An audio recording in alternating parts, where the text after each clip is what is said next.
All right, let's talk about one of the most famous teenagers in all of literature, Holden Caulfield. He is the ultimate rebel, a total cynic, and we're going to spend one wild weekend inside his head to see what really makes this guy tick. Right from the get-go, Holden lets you know this isn't going to be some normal story. He's not interested in any of that David Copperfield kind of crap. Nope. He's inviting us right into his own head to hear about the madman stuff that went down after he got the boot from yet another prep school. It's raw, it's unfiltered, and it's about as personal as it gets.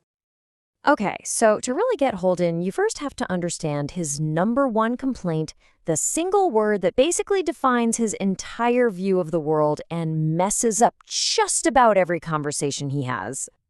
That word is phony. And for Holden, it's everything. It's his ultimate insult. A phony is anyone who's not real, who's just playing a part or acting the way they think they're supposed to act. It's also kind of his shield.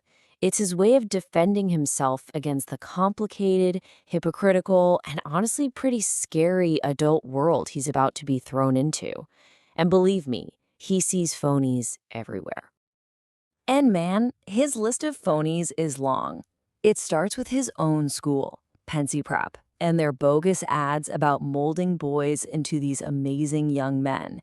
It even includes his own brother, DB, who he says prostituted himself by selling out to Hollywood.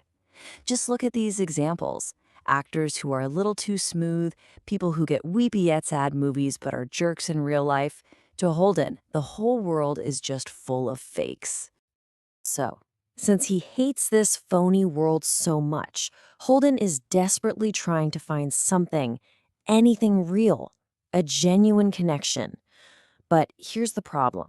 His own anger and confusion mean that pretty much every time he tries, it's a complete disaster. So take his roommate, Straight Later.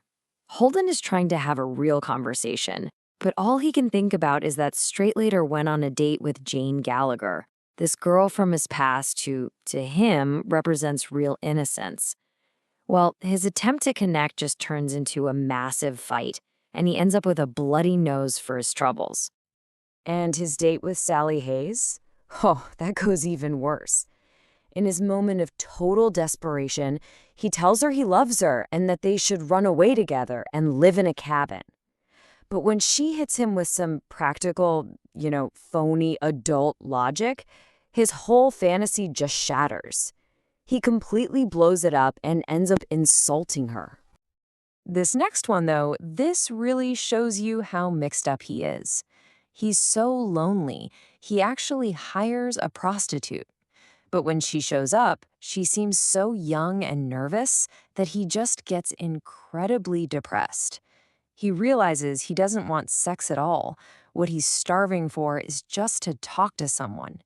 He tries, but she's not interested. So he just pays her to leave and ends up even more alone than before. And with every one of these failed connections, Holden just sinks deeper and deeper into isolation. And this loneliness leads him to get fixated on a really strange but really important question. He's in a cab driving through New York at night, and he asks the driver about the ducks in the Central Park Lagoon. Where do they go when the pond freezes? The cabbie just gets annoyed. But for Holden, this question is a big deal. He can't let it go. And here's the key, right? It was never really about the ducks. The ducks are a metaphor for him. He feels like his own world is freezing over. He feels totally vulnerable and alone. And he's terrified of just disappearing with nowhere safe to go. He is the duck, and he has no idea where to fly for the winter. This deep fear he has of changing, of disappearing, it drives him to one of the only places he can think of where nothing ever changes. He loves the Museum of Natural History. Why? Because everything is frozen in time. The glass cases, the displays, they're always exactly the same. In a life that feels so chaotic and unpredictable, the museum is this perfect, unchanging world. It's a huge comfort, but it also leads him to this really sad realization. While the displays never change, he does. All right, so Holden's whole journey through this lonely, phony world finally leads him back to the one person he has a totally pure, uncomplicated, and authentic connection with, his little sister, Phoebe. So he's just wandering through the city, feeling completely miserable, when he sees something that just cuts right through all the noise. It's a little kid walking in the street, just singing a song to himself. Not for anyone else, just for the joy of it. And in a book that is so full of phoniness, this tiny, real moment is one of the first times Holden actually feels happy. And the song the kid is singing, or, well, miss-singing, it gives Holden this sudden vision of what he wants to be. He tells Phoebe later that he imagines himself in a big field of rye, right next to a cliff, and his job is to catch all the little kids before they run off the edge. In his mind, his purpose is to protect childhood innocence from the phony, dangerous adult world. This all leads to the book's big climax. He takes Phoebe to a carousel in Central Park, and as she's riding around, she keeps reaching for this gold ring, which is a little risky. She could fall. But watching her, Holden has this huge realization. You can't be the catcher in the rye forever.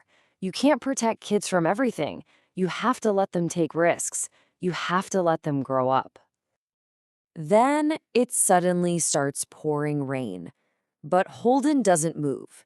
He just sits on the bench and watches his sister. And when the ride is over, Phoebe comes over and puts his red hunting hat, his personal symbol of being an individual, of protecting himself. She puts it back on his head. It's this simple, beautiful moment of acceptance. And right there, sitting in the pouring rain, watching his sister, Holden is hit with a feeling he hasn't felt this entire time: pure, overwhelming joy. He says he was so happy he was damn near bawling. He's not running, he's not fighting. For the first time, he's just there. It's this incredible moment of release. So, does Holden Caulfield ever really figure it all out? Not really. His story ends with him in a rest home, and he's still not sure what's next. But his messy, heartbreaking, and honestly pretty funny search for an answer, that's what makes his story still matter so, so much.